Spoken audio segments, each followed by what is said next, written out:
Ça servirait à rien de vouloir l'égalité à tout prix parce que on mettrait à ce moment-là tout le monde dans une boîte. On prend en compte les talents de chacun et chacun apporte un petit peu sa pierre à l'édifice et ils sont complémentaires.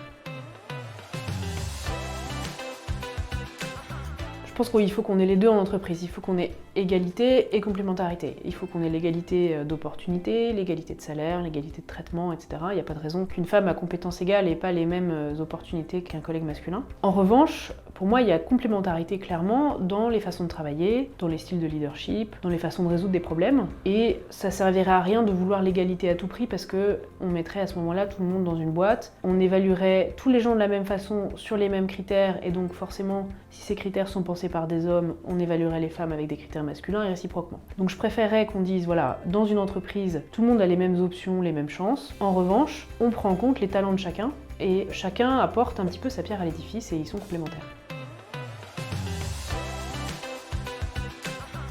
Alors la parentalité en entreprise, pour moi, c'est le défi des prochaines années. J'ai l'impression qu'aujourd'hui, en France, on a pas mal bougé déjà sur ce qui est congé maternité, même si c'est loin d'être gagné partout. En tout cas, on voit des évolutions dans beaucoup d'entreprises sur la durée du congé maternité, qui permet aux femmes quand même de commencer à en profiter un peu plus.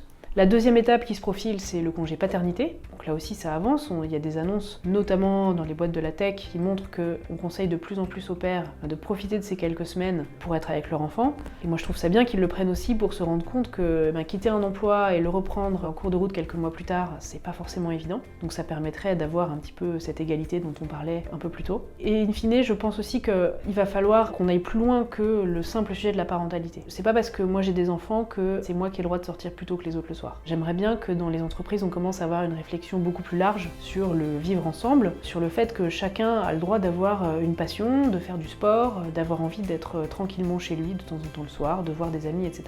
Et que ces opportunités sont tout aussi valables dans un emploi du temps que d'aller s'occuper de ses enfants.